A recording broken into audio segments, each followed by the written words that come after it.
I don't know. I've never given one before. I'm not certified. Is this how you do it? I don't know. What? I'm making a hamburger helper? All right. Well, this is how I give ultrasounds. I watched a lot of World War II documentaries, and a ton, because I was watching the History Channel all the time, and I think, while they're good, while they have a lot of information, I really, really, really hate the people who make World War II documentaries. Because basically, they take these sweet old men and they ask them to describe the worst day of their life. And then on top of that, sometimes they take them back to the battlefield and they're like, does this look familiar? They just undid 60 years worth of therapy in a second. And then sometimes the guy's like, I need a moment to myself. And they're always like, oh, this is so touching. It's not touching, it's terrifying for them. What do you mean you wouldn't do that? Like, say someone lost their family in a car accident. Some guy. You wouldn't go up to him and be like, hey, Steve, I know you lost your family in a car accident. I was hoping you could talk about it on camera for entertainment purposes. Actually, you're gonna love this. We're gonna take you back to the scene of the accident. And this is great, you're gonna love this. We also have the car the accident happened in. Wow. Yeah, I know, that's what making World War II documentaries are like. Joke was funny in my head. Chris Mauger wrote that last joke.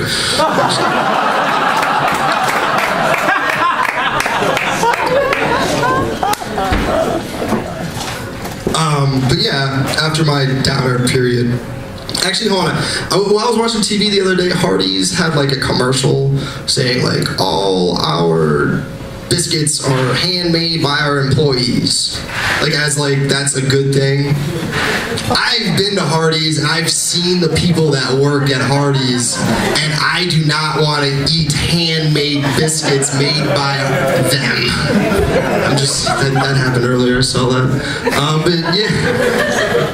But I decided, after a while, I need to get back on the horse. I need to get back out there. And so that's what I did. I started going out with my friends a little bit more. Trying to meet girls. And I was really nervous this one night, and my friend was like, there's a girl over there, she's really drunk, just talk to her, Peter. And he pushed me over, and I started talking to this girl. This girl was hammered. I mean, this girl was so drunk, she was dropping things she wasn't even holding. Like, I'd be talking to her, and boom, her phone falls on the ground. Like, boom, her purse falls on the ground. Boom, her drink falls on the ground. I'm just like, holy shit. And finally, I get a conversation going, but then out of nowhere, a guy swoops in and starts making out with her. I was like, I gotta get out of here. And clearly, I was like, that's just her boyfriend or something. And later on that night, I was talking to my friend and his girlfriend, and the same guy came up to my friend's girlfriend and tried to make out with her. So apparently this guy has just been running around the bar trying to make out with everyone.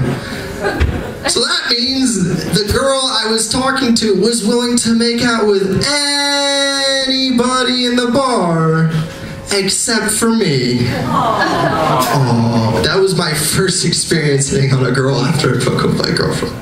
It was not fun. She did suck. I do agree. But I did meet a girl at Tots. Actually, I met her. I was standing right here, and I was dancing like that. That's how I dance. She told me later she picked me out because she thought it was funny. Whatever, I'll take what I can get. And she ended up saying do you want to come back with me? And I was like, yeah. And I don't enjoy walking back from a bar with girls because it's kind of like walking a dog without a leash. I'm not saying if you're walking home with a girl from a bar, she should be on a leash. What I'm saying is, like, you say the same things you would if you were walking a dog without a leash. Things like, no, don't eat that, that's not yours. Or, oh, come on, don't lay down here. We're a block away from the house, come on. The more frequently you say something like, no, don't pee in that person's yard.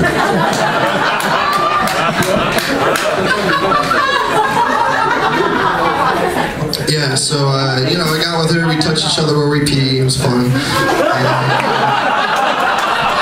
Good times. And a few days later, I noticed I had jock itch, and I was like, okay, that's normal jock itch. But I was a little worried because I had sex with like a stranger earlier. So I Googled symptoms of jock itch with added at the end, after sex. You never want to do that. Any symptoms, so you can Google anything if you add after sex, it's the worst possible outcome. You can Google sore calf after sex, AIDS, sore face after sex, AIDS, red ears after sex, super AIDS.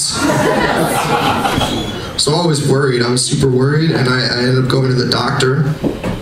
Just to get it checked out, and during the doctor's routine, I want to make sure I didn't have any STDs. But he went through the normal checkout routine before he tested me, and he was like, "Okay, do you test yourself for testicular cancer?" And I was like, "Yeah, I do." Okay, but he was like, "Okay, that's nice, but I'm gonna go through everything you should do when you test yourself for testicular cancer." And he went through everything. And at one point, he was like, "You can check yourself in the shower, you can check yourself in the bath, you can even get a future sexual partner to do it for you." I was like, wait a minute. Did you just encourage me to go out and hook up with more girls while I'm in your office getting tested for STDs? That's like going to a doctor to get tested for STDs and them encouraging you to have sex with more people, because that's the worst thing they could do. But he tested me and I was clean and it was all good. But I was still nervous afterwards, so I didn't go out. I didn't want to get with any girls, so I resorted back to porn. And so the thing is, when I watch porn, I watch a lot at the same time. I like to watch multiple screen, multiple windows and everything. And I have an old computer, and sometimes it freezes. And these porn sites these days have a share on Facebook option. And I don't know why they have that. Why would they have that? I've never been watching porn, but you know who needs to see this? Grandma. Because she's gonna see it. She only has 10 friends. It's gonna be on newsfeed for a week. But yeah, so I was clicking away, and I was clicking, and my computer froze, and I clicked, and it accidentally clicked the share on Facebook option. And I didn't notice right away. And I don't know which part was worse. That all my friends now know I'm into Asian MILFs with fake tits, or that my dad liked it.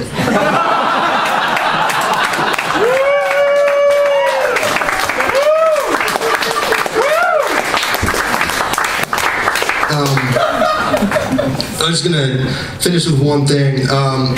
The reason we're here is because laughter is important, and I believe laughter is important. I'm not gonna use this. It's too loud. Screw it. Laughter is important. I remember a moment in my life when I realized that laughing was an important thing to do. I was a freshman in college, and it was Thanksgiving, and we were at my aunt's house, and my grandma was there. My grandma was pretty sick. She was old, and she had dementia. She didn't really know anything. where she was, and it was a pretty like sad situation. And it was after dinner, and we were playing a game with me and my cousins, and it was a fun game. We were laughing, having a good time, and she asked to come in and watch, and she came in and she watched. And while she's watching, my cousins are trying to explain to each other the rules of the game. And at one point, one of my cousins was like, "Okay, it's always better to have more of something than less of something." And then my other cousin said, "No, no, no.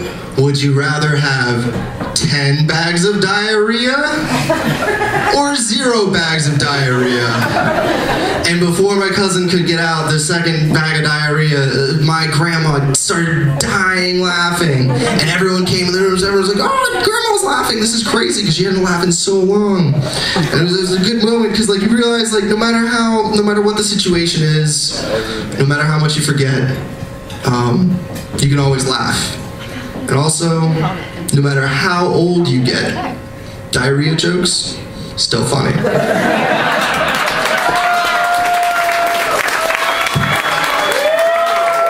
Thank you all very much. I want to say one more thing. Since next Friday at Tots, we're having a little fundraiser. One of my fraternity brothers, he has a rare form of cancer. He's currently getting treatment in South Carolina. Between 5 and 9 next Friday, come by. It's $5 to get in the door. There's going to be a live band. All the proceeds go to his treatment. He's a great guy. He's one of the greatest guys I know, and I really hope you guys can come by. Thank you all very much.